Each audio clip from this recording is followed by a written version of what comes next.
pessoal, aqui Bárbara Espanhol falando para mais um vídeo super interessante. Na verdade vão ser dois. Eu não vou dizer que um tá necessariamente ligado com o outro, você pode escolher assistir um só, mas vai fazer muito sentido, porque eu vou falar para vocês sobre a microbiota intestinal nesse primeiro vídeo. E no próximo vídeo vou falar sobre os alimentos que curam a microbiota intestinal. É isso mesmo, não vou falar, coma isso para prevenir, porque isso a maioria das pessoas já sabem, né? Dieta saudável previne alteração na microbiota intestinal. Mas eu vou explicar o que fazer se você já está com a microbiota intestinal alterada, com bactérias ruins, o que fazer para curar. Então, eu prometo que vai valer a pena assistir os dois vídeos, ok? Nesse primeiro vídeo, eu quero explicar para vocês o que é microbiota, o que é microbiota intestinal, porque a gente tem a microbiota em outras partes do corpo, e o que isso representa para a sua saúde. Então, vem que o vídeo está muito legal. Confira os meus cursos e aulas sobre diferentes temas da nutrição, link na descrição dos vídeos. Microbiota, a gente tem, tá? Microbiota em várias partes do corpo, como por exemplo no nariz, na garganta, inclusive na pele, tá? Mas hoje nós vamos falar da microbiota intestinal. Então, quando você fala microbiota, você está se referindo a micro-organismos que vivem naquele local. Então, o nome microbiota intestinal se trata dos micro-organismos microscópicos, ou seja, micro-organismos pequenininhos que colonizam, que moram no nosso intestino.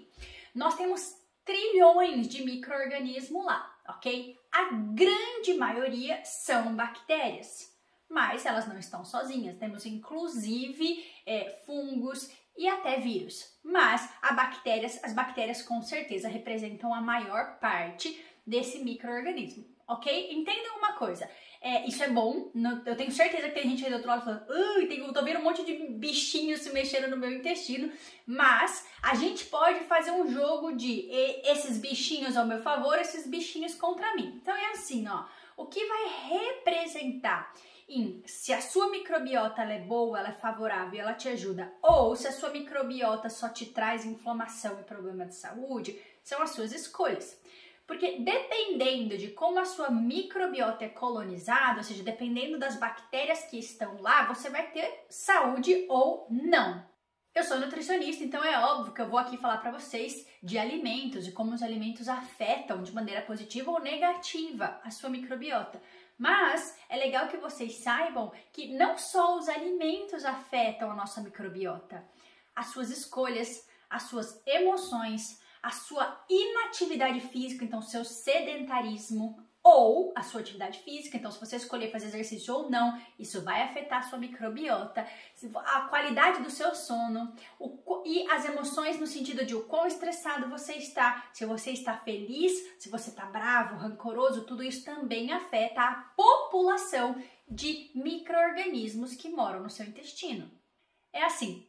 É como se o nosso sistema digestivo fosse uma fábrica, né? E esses micro-organismos que habitam dentro dele fossem os trabalhadores responsáveis por produzir energia através da digestão, tá? Então, esses trabalhadores, que são esses micro-organismos, vão quebrar o alimento que nós comemos a fim de transformá-los em energia, né? O corpo absorve, transforma em energia e o nosso corpo pode usar. Então, essa é a função dessa microbiota intestinal. E a qualidade dessa microbiota intestinal é tão necessária, é tão importante, que os estudos já vêm mostrando que o tipo de micro-organismo que habita no seu intestino é capaz de mexer na sua genética, ou seja, de dar gatilhos ou silenciar os seus genes. Então, por exemplo, assim, a pessoa tem um histórico, né, uma tendência genética de câncer de mama na família. Então, às vezes, ela pode, se ela tiver curiosidade, ela vai fazer um teste genético e ela vai descobrir que ela tem gene para o câncer de mama. Pode acontecer. Agora, isso não quer dizer, como se achava no passado, que ela vai ter. A genética não significa bater o martelo. Então, como você vai modular esses genes é que vai decidir se você vai ter o problema de saúde ou não. E a qualidade da sua microbiota intestinal afeta diretamente nos seus genes. Então tem uma grande responsabilidade nas suas escolhas de se esses genes que você tem para determinada doença vai ser ativado ou vai ser silenciado.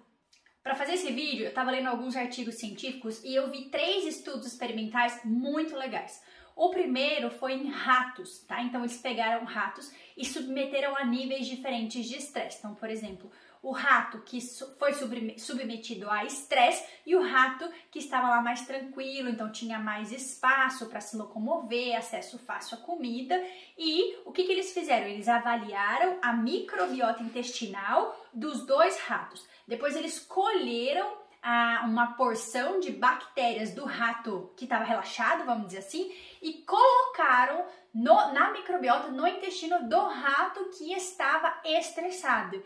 E percebeu-se uma reação de melhora. Então, comprovou que sim, a qualidade da microbiota intestinal afeta nas emoções. Então, você ter um intestino mais saudável vai fazer com que você tenha menos estresse, menos ansiedade. Então, vai afetar o seu comportamento emocional também. E o contrário é verdadeiro. Tá? A pessoa que está constantemente com um problema emocional, toda hora nervoso, toda hora revoltado, toda hora com raiva, vai modular de maneira negativa a microbiota intestinal. Então, existe um termo muito estudado hoje chamado eixo intestino-cérebro. Então, é assim, o como está o seu intestino afeta o seu cérebro. Seu intestino está ótimo, está saudável, a microbiota está linda, então você vai ser mais feliz, vai ser mais leve, menos nervoso, menos estressado, menos ansioso. E o contrário também é verdadeiro. Como estão as suas emoções? Como está a tua saúde aqui, ó? Tá ruim? Tá nervoso? Tá estressado? Tá toda hora bravo? Toda hora rancoroso? Isso também vai afetar aquilo que de repente estava bom. Então, intestino e cérebro se conectam. Então, para pensar, você aí ansioso, ansiosa, depressivo, desanimado, para pensar que o gatilho do seu problema tá começando lá na saúde do seu intestino. O segundo estudo que eu estava lendo foi feito em moscas, tá? Então, os pesquisadores avaliaram que um determinado grupo de moscas, então eles colocou a mosca, né, com alimentos à disposição e algumas tinham uma tendência mais a buscar o consumo de carne e outras mais o consumo de chocolate. E depois descobriram que as que tinham tendência a buscar mais o chocolate tinham um tipo de microbiota intestinal, ou seja, as bactérias que moravam naquela mosca, vamos dizer assim, tá? Que colonizavam aquela mosca era diferente das bactérias que colonizavam as moscas que preferiram carne, mostrando mais uma vez que o quão bom está a sua saúde intestinal vai afetar nas suas escolhas alimentares. Então pensa você aí que é compulsivo, que não consegue se controlar. Enquanto não melhorar a saúde da sua bactéria intestinal, vai ser muito difícil você conseguir controlar sua compulsão alimentar. E o terceiro estudo que eu achei muito legal foi feito com atletas de corrida. Eles coletaram uma amostra da microbiota intestinal de atletas corredores, né, atletas de corridas, e inocularam essas mesmas bactérias intestinais em rato. E os ratos que receberam essas bactérias intestinais passaram a ter atividade mais rápida. Então o rato ele era colocado num espaço, né, num limite de espaço, como se fosse um labirintinho, e depois que eles recebiam a microbiota, as bactérias da microbiota intestinal dos atletas, eles passavam a se locomover com mais velocidade. Isso porque essa microbiota que foi avaliada dos atletas, eles encontraram uma quantidade maior de ácido láctico, que é uma substância responsável para a recuperação muscular e assim um melhor desempenho no treinamento. Então os ratos responderam positivamente depois que receberam essas bactérias que vinham dos atletas. E como eu disse no começo, existem várias maneiras de você modular a sua microbiota intestinal, né? A emoção, o exercício físico, o sono, mas tenho certeza absoluta que quando se fala de microbiota intestinal, a primeira coisa que você tem que pensar é a mudança alimentar.